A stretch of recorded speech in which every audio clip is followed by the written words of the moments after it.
साथियों नमस्कार। साथियों सबसे पहले तो मैं आपको धन्यवाद देना चाहूँगा।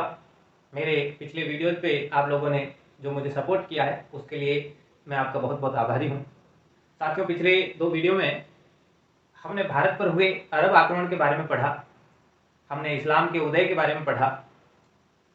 अब थोड़ा हम उससे आगे बढ़ते हैं, किस प्रकार से इस्लाम अपने उत्कर्ष को प्राप्त करता है और भारत पर अरबों के बाद में तुर्की आक्रमण, तुर्क लोगों का आक्रमण किस प्रकार से होता है, कौन तुर्क हैं, इसके बारे में आज हम अपने इस वीडियो के माध्यम से समझेंगे। इस वीडियो में मैं भारत पर आक्रमण करने वाले तुर्क आक्रांताओं के बारे में जानकारी दूंगा, साथ ही इस्लाम के उत्कर्ष को समझेंगे। इस्लाम में खलीफा का जो पद निर्धारित किया जाता है उसके उत्तराधिकार संघर्ष के बारे में भी हम थोड़ा पढ़ते हैं। देखिए सबसे पहले पिछले वीडियो में जैसा आप और हमने पढ़ा कि सऊदी के क्षेत्र में यहाँ पे मक्का नाम का क्षेत्र है जहाँ पे काबा स्थित था, जहाँ पे 11 कबीले निवास करते थे जिनमें मोहम्मद साहब का कुरैशी कबीला भी था। उसके बाद में मक्का से वो मदीना आ गए थे, है ना। मदीना में अपने आप को संगठित करते हुए वो वापिस से मक्का पर कब्जा कर लेते हैं। इस प्रकार से मोहम्मद साहब के समय में ये जो यमन वाले क्षेत्र को शामिल करते हुए सऊदी का लगभग क्षेत्र मोहम्मद साहब के समय में इस्लाम के अंडर कंट्रोल आ जाता है। तो यहाँ पे अब थोड़ा हम आगे बढ़ते हैं। यहाँ तक हमने समझा था, हम थोड़ा सा आगे बढ़ते हैं कि हजरत मोहम्मद साहब की जब मृत्यु हो जाती है उसके बाद में उत्तराधिकार संघर्ष किस प्रकार से करवट लेता है। तो देखिए हजरत मोहम्मद साहब की मृत्यु हो गई और हजरत मोहम्मद साहब के जो उत्तराधिकारी हैं उन संघर्ष में किस किस का नाम प्रमुख रूप से आता है। कुरैशी कबीले के ही प्रथम 4 खलीफा रहे हैं हजरत मोहम्मद साहब के बाद में। तो देखिए हजरत मोहम्मद साहब के बाद में 2 नाम जो उत्तराधिकारियों के रूप में चलते हैं, जो 2 उम्मीदवार बनते हैं, उनमें एक है अबू बकर और एक का नाम है हजरत अली। हजरत अबू बकर और हजरत अली 2 गुट बन जाते हैं और दोनों के बीच में संघर्ष होता है खलीफा पद के लिए। तो देखिए अबू बकर और अली कौन है, इनके परिचय के बारे में थोड़ा सा मैं बताना चाहूंगा कि जो अबू बकर हैं हजरत मोहम्मद साहब की, वैसे बताया जाता है, मुझे पूरी जानकारी नहीं, लेकिन ऐसा बताया जाता है कि मोहम्मद साहब की 12 पत्नियां थी। तो मोहम्मद साहब की जो तीसरी पत्नी थी जिसका नाम था आयशा, मोहम्मद साहब की तीसरी पत्नी थी आयशा, हजरत मोहम्मद साहब की तीसरी पत्नी आयशा के पिता थे अबू बकर, यानी कि हजरत मोहम्मद साहब के ससुर थे अबू बकर। दूसरी तरफ अली कौन थे, हजरत मोहम्मद साहब की पहली पत्नी से उनकी एक पुत्री थी जिसका नाम था फातिमा। फातिमा के पति थे अली, यानी कि दामाद थे हजरत मोहम्मद साहब के। साथ ही एक रिश्ता और था, हजरत मोहम्मद साहब के पिता की मृत्यु बहुत पहले हो जाती है, उनके लालन पालन उनके चाचा द्वारा किया जाता है। तो उन्हीं चाचा के पुत्र थे अली, यानी कि चचेरे भाई थे हजरत मोहम्मद साहब के और दामाद भी थे। तो एक तरफ अली खड़े हैं, एक तरफ अबू बकर खड़े हैं और विवाद उत्पन्न होता है खलीफा पद के लिए। धीरे धीरे स्थितियां बढ़ती जाती हैं आगे और अंत में 11 कबीलों के बीच में ये निर्णय होता है कि एक समिति के माध्यम से चुना जाएगा। तो चुन करके अबू बकर को पहले खलीफा के रूप में चुन लिया गया।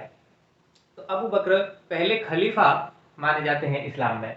अब अली का जो गुट था फातिमा वाला वो नाराज हो गया और जो चुनाव के माध्यम से या निर्वाचन के माध्यम से खलीफा चुने जाते हैं वो एक पंथ बन गया जिसे सुन्नी पंथ कहा जाने लगा।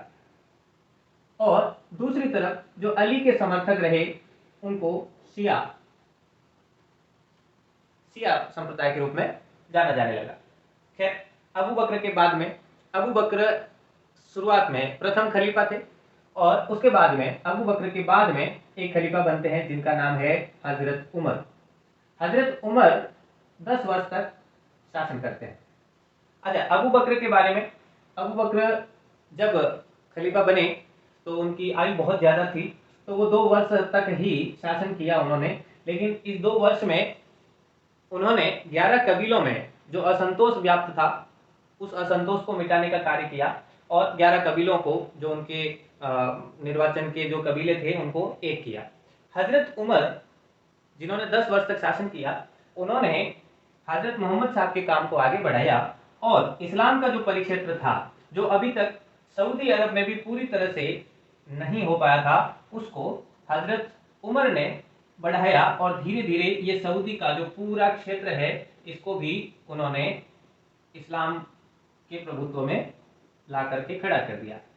हजरत उमर, यहाँ पे भी जॉर्डन और ये इराक सीरिया का भी क्षेत्र हजरत उमर के समय में इस्लाम के प्रभुत्व में आ जाता है। हजरत उमर के बारे में बताया जाता है कि इनकी हत्या हो जाती है। हजरत उमर पहले खलीफा हैं जिनकी हत्या हो जाती है, और हजरत उमर के बाद में आते हैं हजरत उस्मान।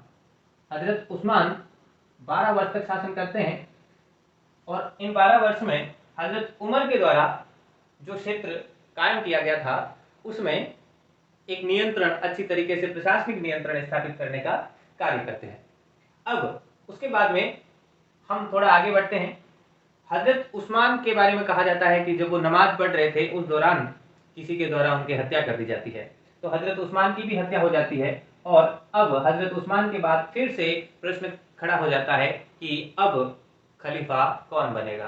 तो यहाँ पर खलीफा बनते हैं अली, जिन्हें पहले खलीफा के रूप में उत्तराधिकार संघर्ष में हमने देखा, वो हजरत अली चौथे खलीफा के रूप में सामने आते हैं। तो चौथे खलीफा बनते हैं हजरत अली। जो शिया संप्रदाय के लोग हैं वो इन 3 खलीफाओं को नहीं मानते हैं, वो अपने पहले खलीफा के रूप में अली को मानते हैं। तो इस प्रकार से अली चौथे खलीफा के रूप में सामने आते हैं। लेकिन जब अली खलीफा बनते हैं, स्थितियां उनके लिए पहले ही विपरीत थी, अब और ज्यादा विपरीत होती हैं। अली के खलीफा बनने के बाद में उनका संघर्ष चालू हो जाता है। एक संघर्ष होता है जो आयशा का ग्रुप है ना। आयशा ग्रुप जो कि अबू बकर वाला ग्रुप रहा, वो आज भी अली के विरोध में है। तो जी, तो आयशा का एक जो ग्रुप है वो इनके विरोध में है। एक खरजी नाम के, खरजी एक शायद वहां की उपजाति रही होंगी, खरजी सैनिक जो होते हैं वो भी इनके लिए एक चुनौती बनते हैं। और एक है मुआविया। मुआविया सीरिया क्षेत्र में, सीरिया क्षेत्र का मुखिया है। यहाँ पे सीरिया, यहाँ पे मुआविया है।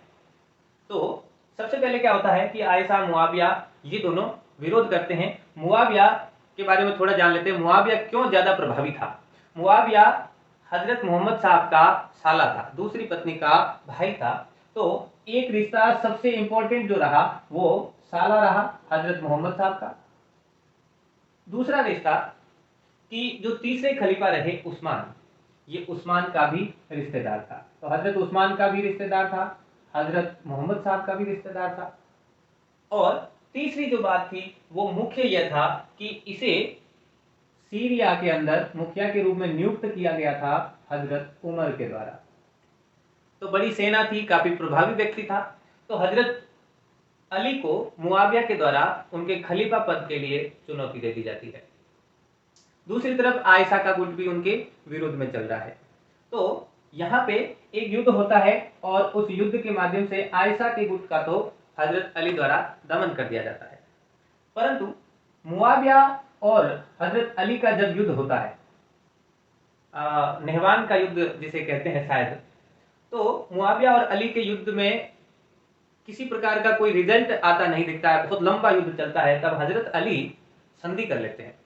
तो मुआविया से जब हजरत अली की संधि होती है, तो संधि के अंतर्गत मुआविया शांत तो हो जाता है, परंतु हजरत अली की सेना में सैनिक होते हैं, एक सैनिक दस्ता है खरजी सैनिक, जो युद्ध प्रिय होते हैं। तो युद्ध को रोकने की वजह से, संधि कर लेने की वजह से वे हजरत अली के विरुद्ध खड़े हो जाते हैं, नाराज हो जाते हैं। तो एक युद्ध में हजरत अली द्वारा फिर इन खरजी सैनिकों का भी दमन करना पड़ता है। उसके बाद में ऐसा बताया जाता है कि कुछ समय बाद में हजरत अली जब एक समय नमाज पढ़ रहे थे, तो किसी खरजी सैनिक के द्वारा छुरा घोंप करके उनकी हत्या कर दी जाती है। तो हजरत अली की हत्या हो जाती है, और हजरत अली की हत्या के तुरंत बाद फिर प्रश्न उठता है कि अब नया खलीफा कौन होगा। तो यहाँ पे फातिमा और हजरत अली के 2 पुत्र होते हैं। जिनके नाम है हसन और हुसैन। तो जब अली और मुआविया के बीच में संधि होती है, सॉरी, हसन और हुसैन जो अली और फातिमा के पुत्र हैं, यहाँ पे फिर से जब प्रश्न उठता है तो मुआविया फिर से चुनौती दे देता है और हसन को, जब बात चलती है कि हसन को खलीफा बनाया जाए, तो उस समय मुआविया हसन को चुनौती देता है और हसन के खलीफा बनने का विरोध कर देता है। तो इस वजह से फिर एक युद्ध होता है और उस युद्ध के परिणाम में यह आता है कि एक संधि होती है और संधि के माध्यम से मुआविया को खलीफा पद दिया जाता है। परंतु संधि में यह निर्धारित किया जाता है कि मुआविया के बाद, चूंकि हसन अभी तक हसन और हुसैन बच्चे हैं, तो मुआविया के बाद में हसन नए खलीफा होंगे। तो यहां से मुआविया पांचवें खलीफा के रूप में काबिज हो जाते हैं। उसके बाद में मुआविया 661 से 680 तक अपनी मृत्यु तक लगातार खलीफा के पद पे रहते हैं और मुआविया की मृत्यु के बाद में मुआविया का जो पुत्र है जिसका नाम है यजीद, यजीद को खलीफा बना दिया जाता है। जबकि संधि के अंतर्गत यह निर्धारित किया गया था कि मुआविया के बाद हसन या हुसैन खलीफा बने, लेकिन यजीद जब खलीफा बन जाते हैं तो फिर से एक संघर्ष होता है और उस संघर्ष का नाम है, जो बेहद निर्णायक होता है, जिसे हम कहते हैं करबला का युद्ध। 680 में इराक के करबला क्षेत्र में एक भयानक युद्ध होता है यजीद और हुसैन के बीच में। हसन की हत्या करवा दी जाती है। ऐसा बताया जाता है कि हसन की पत्नी के द्वारा ही जहर दिलवा करके हसन की हत्या करवा दी जाती है। अब बचे हुसैन, तो हुसैन और यजीद के बीच में करबला का युद्ध होता है 680 में और इस निर्णायक युद्ध में यजीद के द्वारा हुसैन सहित उसके परिवार के 72 लोगों की हत्या कर दी जाती है। और करबला के युद्ध में एक बेहद जिसे कहा जा सकता है शर्मिंदगी वाली चीज इस्लाम के लिए हो जाती है, जिसमें हजरत अली के पुत्र हुसैन और उसके पूरे परिवार को खत्म कर दिया जाता है। तो यहाँ से साथियों, करबला के युद्ध में जब हुसैन की मृत्यु होती है तो वहां से जो शिया संप्रदाय के लोग हैं इस दिन को बहुत महत्वपूर्ण मानते हैं और आज भी मुहर्रम हुसैन की मृत्यु के संबंध में ही मनाया जाता है और ताजिए निकाले जाते हैं। तो साथियों, करबला का युद्ध 680 में हुआ जो बेहद महत्वपूर्ण है। यहां से आगे चलते हुए ये उम्मयद खलीफा शुरुआत होती है। उम्मयदों के 18 खलीफा शासन करते हैं। हमने मोहम्मद बिन कासिम और सिंध के आक्रमण के बारे में जब पढ़ा था उस समय उम्मयद खलीफाओं का शासन था। तो इन 4 खलीफाओं के बाद में जब उम्मयद खलीफा शुरुआत करते हैं तो उम्मयद खलीफाओं के द्वारा धीरे धीरे इस्लाम के क्षेत्र में बेहद ज्यादा प्रगति की जाती है। अब्बासी और उम्मयदों के बाद में अब्बासी खलीफा आते हैं। अब्बासियों में 37 खलीफा शासन करते हैं और इस खलीफा शासन का अंत 1924 में जाकर के होता है। जब प्रथम विश्व युद्ध होता है तो प्रथम विश्व युद्ध के समय इस्लाम का जो मूल शासन जो देखा जाता है वो टर्की में होता है और टर्की जो होता है वो प्रथम विश्व युद्ध के दौरान वो क्या करता है कि ब्रिटेन, फ्रांस और रूस इनके विरोध में खड़ा हो जाता है। अब चूंकि ब्रिटेन, फ्रांस और रूस विजित राष्ट्र होते हैं तो विजेता राष्ट्रों के द्वारा अविजित जो पराजित राष्ट्र हैं उनके ऊपर संधियां थोपी जाती है। तो उन संधियों के अंदर टर्की के ऊपर एक संधि थोपी जाती है और उस संधि के अंदर इस खलीफा पद को समाप्त करने का प्रावधान बताया जाता है। तो 1920 के लगभग ये निर्धारित होता है और उसके विरोध में 1921 में एक विश्व स्तर पर खिलाफत आंदोलन शुरू होता है। परंतु यह संधि पुनः विचार जरूर किया जाता है, लेकिन टर्की के संधि के रिलेटेड कुछ अन्य बिंदुओं पर विचार करके उसमें शिथिलता जरूर दी जाती है, परंतु खलीफा के पद को खत्म करने के निर्णय पर ये अड़े रहे। तो उसके बाद में 1924 में मुस्तफा कमाल पाशा टर्की के मुखिया नियुक्त होते हैं। मुस्तफा कमाल पाशा, जिन्हें अतातुर्क भी कहते हैं, इनके द्वारा 1924 ईस्वी में इनकी सरकार बनती है और एक विधेयक के द्वारा इस खलीफा के पद को समाप्त किया जाता है। तो साथियों, ये इस प्रकार से खलीफा का पद जो है बेहद महत्वपूर्ण हो जाता है अगर हम इतिहास में इस्लाम को पढ़ते हैं तो देखिए साथियों, उमैयद खलीफाओं के बारे में मैं बता रहा था कि उमैयद खलीफाओं के समय में इस्लाम अपने उत्कर्ष को प्राप्त करता है। और यहाँ आप देख पा रहे हैं कि यह जो पूरा क्षेत्र है, ये वाला, ये है ना, ये अरब का पूरा क्षेत्र इस्लाम के अंडर में आ चुका है। यहाँ पे देखिए साथियों, आप नक्शा मैं थोड़ा मिटा रहा हूँ, है ना। आपको मेरा एक प्रयास था, ठीक लगा हो तो जरूर, अगर अच्छा लगा हो तो जरूर मुझे प्रोत्साहन दीजिएगा। देखिए साथियों, यहाँ पे हम देख पा रहे हैं कि ये सब क्यों हो रहा है, किस प्रकार से खलीफाओं के द्वारा भी और किसी भी देश के द्वारा अपने राज्य का प्रसार क्यों किया जाता है। तो देखिए यहाँ पे ये जो अरब क्षेत्र है, अरब क्षेत्र के चारों, यहाँ देखिए ये पर्शियन गल्फ है, यहाँ अरब सागर है, इधर लाल सागर है। तो जितना भी पूर्व में प्राचीन समय में जो व्यापार किया जाता था, जो ट्रेड होता था, ज्यादातर वो समुद्री मार्ग से होता था। स्थलीय मार्ग से समय भी ज्यादा लगता था, मेहनत भी ज्यादा लगती थी, खपत ज्यादा होती थी। इस वजह से क्या था कि स्थलीय सीमाओं के द्वारा स्थलीय मार्ग से बहुत कम व्यापार होता था। तो व्यापार के ज्यादातर जो उपाय थे वो सारे के सारे समुद्री रास्तों से थे। तो यहाँ पे ये बेहद महत्वपूर्ण हो जाता है कि इस्लाम अगर, क्योंकि इस्लामिक कंट्री जो है वहां पे अर्थ पक्ष इनका हमेशा से कमजोर रहा है। तो अपने अर्थ पक्ष को मजबूत बनाने के लिए उनको व्यापार पे नियंत्रण चाहिए। दुनिया पे नियंत्रण करने के लिए सबसे पहले व्यापार पर नियंत्रण करने का प्रयास हमेशा से होता आया है। तो इस वजह से व्यापारिक नियंत्रण के लिए खलीफाओं द्वारा सबसे पहले पर्शियन गल्फ के बारे में सोचा गया। तो पर्शियन गल्फ के पास में हम देखते हैं कि पर्सिया यानी कि ये ईरान क्षेत्र है। तो यहाँ पे उमैयद खलीफा जब आते हैं, उससे पहले यहाँ पे देखिए लाल सागर है, लाल सागर वाला क्षेत्र तो इनके द्वारा वैसे ही जीत लिया गया था। यहाँ पे हम देख रहे हैं कि ये इजराइल है। ये साथियों आपको थोड़ा सा ये भी समझ में आ जाएगा कि यहाँ पे इजराइल की ये पट्टी है और यहाँ पे फिलिस्तीन है। तो फिलिस्तीन और इजराइल का भी जो कॉन्फ्लिक्ट है वो भी हम समझ सकते हैं। यहाँ पे जेरूसलेम है जो कि यहूदियों के लिए बहुत पवित्र स्थान माना जाता है। तो ये जेरूसलेम भी इनके क्षेत्र में आ जाता है, ये वाला पूरा। और यहाँ पे भूमध्य सागर है। तो यहाँ पे देख सकते हैं आप, भूमध्य सागर, लाल सागर, अरब सागर और पर्शियन गल्फ, और इन सभी के माध्यम से ट्रेड होता है। तो ये बेहद ज्यादा इंपॉर्टेंट थी। तो यहाँ पे पूरे इस क्षेत्र में, यहाँ तक कि यहाँ पे हम थोड़ा नक्शा कम पड़ रहा मेरा, इधर की तरफ मिस्र आ जाता है। तो मिस्र के क्षेत्र को भी जीत लिया जाता है और थोड़ा ऊपर तक आगे बढ़ जाते हैं। तो यहाँ पे हम देख पा रहे हैं कि इस पूरे क्षेत्र को जीतने के बाद ये आगे बढ़ते हैं और पर्सिया यानी कि इस ईरान को भी इनके द्वारा जीत लिया जाता है। और ईरान का ये जो पूरा क्षेत्र, यहाँ पे तुर्की जो एनातोलिया राज्य था, इसको थोड़ा सा बाद में लिया गया, शामिल किया गया। इससे पहले जितना भी ये क्षेत्र है ये पूरा इनके द्वारा जीत लिया जाता है। यहाँ तक कि इनकी जो सीमाएं हैं वो रसिया तक जाकर के मिल जाती है। दूसरी तरफ जब ये ईरान पर आक्रमण किया जाता है इनके द्वारा, उमैयद खलीफाओं के द्वारा, अब्बासी खलीफाओं के द्वारा, तो ईरान में एक तुर्क जाति रहा करती थी। तुर्क जाति नहीं कह सकते, वो मूल रूप से ईरानी ही थे, लेकिन वो यहाँ रहा करते थे। तो जब इनके आक्रमण होते हैं तो ये इस देश को छोड़ जाते हैं और पलायन करके और इस क्षेत्र में चले जाते हैं जो मध्य एशियाई क्षेत्र है। कजाकिस्तान है, उधर मंगोल है, इधर चाइना का कुछ पार्ट है।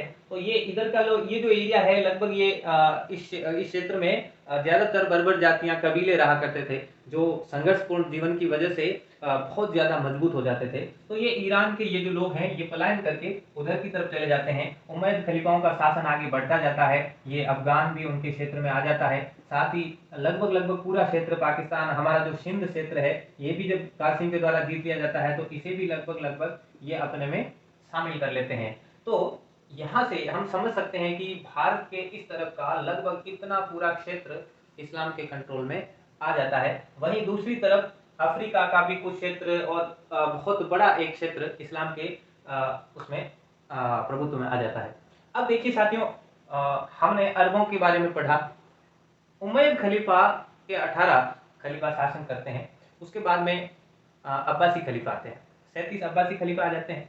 उसके बाद में एक बल्ख क्षेत्र है, यहाँ उज्बेकिस्तान के आसपास में बल्ख क्षेत्र था। वहां पे एक वहां का एक व्यक्ति इधर समरकंद और हेरात क्षेत्र जो अफगानिस्तान का, जो तजाकिस्तान, किर्गिस्तान, यहाँ का आसपास का हेरात क्षेत्र था और ये समरकंद था। तो बल्ख राज्य से आया हुआ एक हाकिम था जो समरकंद और हेरात पर हाकिमदारी किया करता था।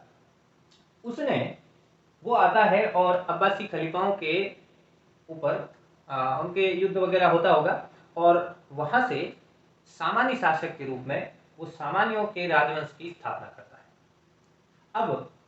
अब जो है खलीफाओं के अंदर अब्बासी खलीफा जब पूर्ण हो जाते हैं, अब्बासियों का जो पतन की ओर उन्मुख होते हैं, तो सामान्य राजवंश प्रभुत्व में आ जाता है।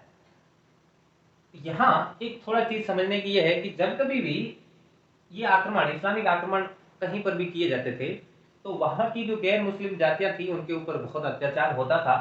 साथ ही उनको अपने यहाँ पे दास बनाने की प्रथा थी। तो यह जो ईरान से गए हुए लोग थे, जो यहाँ पर इस मंगोल वगैरह, मंगोल है इधर, पश्चिमी चाइना है, और ये वाला जो क्षेत्र है, यहाँ पे जो जातियां रहती थी वे बहुत मजबूत जातियां हुआ करती थी, बहुत युद्ध प्रिय, रण कौशल में बेहद ज्यादा प्रवीण हुआ करती थी। अरबी घोड़ों के बारे में तो बहुत सुना हमने, लेकिन इस क्षेत्र के जो लोग थे वो घुड़सवार अच्छे थे, घोड़े पे बैठे बैठे तीर चलाने में माहिर हुआ करते थे।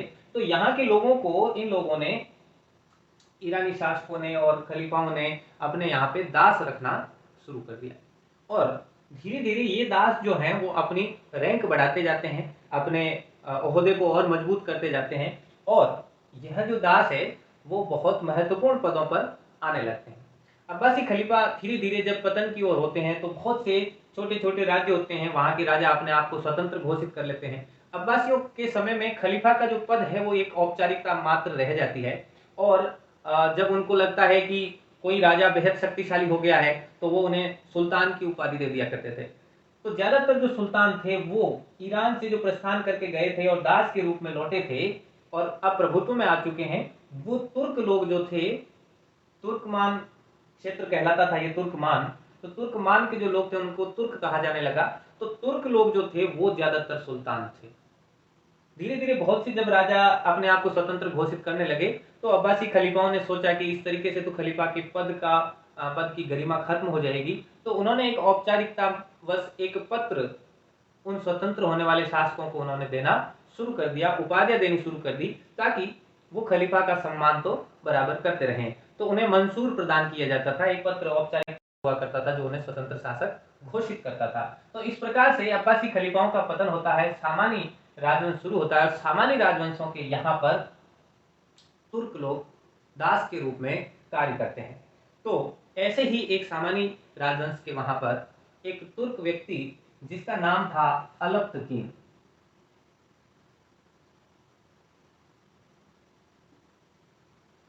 जी, सामान्य शासक का नाम था अब्दुल मलिक। तो अब्दुल मलिक के यहाँ पर अलप्तकीन सेनानायक था, तुर्क सेनानायक था। अब होता यह है कि अब्दुल मलिक जो अंतिम सामान्य शासक है उसकी मृत्यु हो जाती है। जब सामान्य शासक अब्दुल मलिक की मृत्यु होती है तो वहां पर एक उत्तराधिकार संघर्ष होता है। उत्तराधिकार संघर्ष में अब्दुल मलिक का पुत्र होता है मंसूर, और एक अब्दुल मलिक का चाचा भी होता है। तो अलप्तकीन चूंकि सेना नायक है तो वो जिसका साथ देगा वो बहुत इंपॉर्टेंट है। तो अलप्तकीन ने यहाँ पे चाचा का साथ दिया, अब्दुल मलिक के चाचा का साथ दे दिया, और उन दोनों के बीच में जब युद्ध होता है तो मंसूर यहाँ पे जीत जाता है। जब मंसूर जीत जाता है तो अलप्तकीन विरोधी खेमे में आता है, तो इस वजह से अलप्तकीन को वहां से प्रस्थान करना पड़ता है। तो सामान्य शासकों के यहाँ से अलप्तकीन निकल करके, और ये अफगान का गजनी क्षेत्र है, ये इस गजनी क्षेत्र में मध्य अफगान के लगभग आता है, यहाँ आकर के गजनवी राजवंश की स्थापना करता है, गजनी की स्थापना करता है अलप्तकीन। तो साथियों, यह अलप्तकीन ही तुर्कों का संस्थापक माना जाता है। खैर आगे बढ़ते हैं अपन। अलप्तकीन के बाद में इनका पुत्र आता है जिसका नाम होता है इशहक या इशहाक कह सकते हैं हम। तो इशहक अलप्तकीन के बाद में शासक बनता है। इशहक के बाद में बलक्तकीन आता है। ऐसा कहते हैं कि इशहक की हत्या हो जाती है और बलक्तकीन शासक बनता है। बलक्तकीन के बाद में पीराई नाम के राजा बनते हैं। दास होता है, ऐसा बताया जाता है कि ये दास होता है बलक्तकीन का, और बलक्तकीन की हत्या करके राजा बन जाता है पीराई। परंतु पीराई एक अयोग्य शासक होता है। बेहद अयोग्य शासक मानते हैं। और पीराई का सेना नायक जो होता है उस समय, उसका नाम होता है सुबुक्तगीन। तो अलत्तगीन जब गजनी में, यहाँ पे ये गजनी साम्राज्य है, यहाँ पे इसने तुर्क साम्राज्य की स्थापना कर ली है, अपनी गजनी साम्राज्य की स्थापना कर ली। और अब गजनी का जो दायरा है, गजनी बहुत छोटा सा क्षेत्र था। जब अलत्तगीन, इसहाक, बलत्तगीन और पीराई ये यहाँ पे गजनी में शासन कर रहे होते हैं, उनकी राज्य की सीमाएं धीरे धीरे बड़ी होती रहती हैं। तो इनकी सीमाएं बढ़ते बढ़ते काबुल क्षेत्र तक पहुंचती है पीराई के समय में। और उस काबुल क्षेत्र के पास तक उस समय हमारे भारत का हिंदू शाही राजवंश शासन करता है। तो इस गजनी राजवंश की सीमाएं धीरे धीरे जब बढ़ती है तो यह जाकर के मिल जाती है हमारे हिंदू शाही राज्य से। अब जब सीमा मिलने लगती है तो हमारे यहाँ हिंदू शाही शासक, एक बेहद मजबूत व्यक्ति जिसका नाम था जयपाल, वो शासन कर रहे होते हैं। आप देख सकते हैं कि एक बहुत बड़ा क्षेत्र है उनके पास शासन के रूप में। इतना क्षेत्र तो हम समझ सकते हैं कि इराक जितना तो पूरा का पूरा यह क्षेत्र ही उनके शासन में था। तो जब इनकी सीमाएं आपस में टकराती हैं तो युद्ध की स्थिति बनती है। और इस गजनी राजवंश को, गजनी शासन को जब बढ़ता हुआ जयपाल देखते हैं, तो जयपाल एक दूरदर्शी राजा कहलाते हैं। तो उनको इस बात की चिंता होती है कि यदि ये बढ़ जाएंगे तो इनकी जो इस्लाम की शक्ति है वो और ज्यादा मजबूत हो जाएगी और हो सकता है कि उनके राज्य को नुकसान हो। तो इस बात को वो पहले भांप जाते हैं और वो गजनी पर चढ़ाई कर देते हैं। तो यहाँ पर लगमान का क्षेत्र है, लगभग गजनी के बिल्कुल नजदीक में। और राजा जयपाल अपने यहाँ पे ये उद्भांड या वहिंद, इनकी जो राजधानी थी वहिंदपुर, उद्भांडपुर या वहिंद, ये अपनी राजधानी से निकल करके और यहाँ पे लगमान क्षेत्र में आके अपनी सेना सहित खड़े हो जाते हैं और पीराई के ऊपर आक्रमण कर देते हैं। पीराई की सेना लगभग हार जाती है क्योंकि पीराई एक अयोग्य शासक था। तो पीराई कुछ समझ पाता है, इससे पहले ही जयपाल की सेना लगभग हावी हो जाती है और उसी स्थिति का फायदा उठाता है सुबुक्तगीन। क्योंकि पीराई एक अयोग्य शासक था, इस बात का प्रचार प्रसार सुबुक्तगीन पूर्व में ही करता रहा। सुबुक्तगीन की नजर है ताज पर, तो सुबुक्तगीन वहां पे जनता की नजर में भी और वहां के जो प्रभावशाली लोग हैं उनकी नजर में आने के लिए वहां पर पीराई जब हार रहा होता है तो ऐसी स्थिति में सेना नायक के रूप में अपने आप को एक अच्छा लीडर बनाते हुए आक्रमण वापस करता है जयपाल पे। और किस्मत देखिए उनकी कि उसी आक्रमण के दौरान एक बहुत तेज आंधी या अंधड़ आता है जिसकी वजह से जयपाल की सेना तितर बितर हो जाती है और ऐसी स्थिति में जयपाल को युद्ध क्षेत्र से निकल के आना पड़ता है। और सुबुक्तगीन वहां पर इस परिस्थिति का बहुत ज्यादा फायदा उठाते हुए इस पीराई को अपदस्थ कर देता है और सुबुक्तगीन इस गजनी राजवंश का नया शासक बन जाता है। यही सुबुक्तगीन जब जयपाल वापस लौट आते हैं तो अपने शासन को बढ़ाते हुए जो हिंदुशाही राजवंश है उसके कुछ क्षेत्रों को, सीमांत क्षेत्रों के ऊपर कब्जा कर लेता है। जब ये कब्जा करता है तब राजा जयपाल क्रोधित हो उठते हैं और पुनः अपनी एक सेना इकट्ठी करके और फिर से युद्ध करने के लिए आते हैं। और इस बार फिर से लगमान क्षेत्र के आसपास इनका युद्ध होता है। इस लगमान क्षेत्र में जब इस बार युद्ध होता है, जयपाल की हमेशा किस्मत खराब रहती है।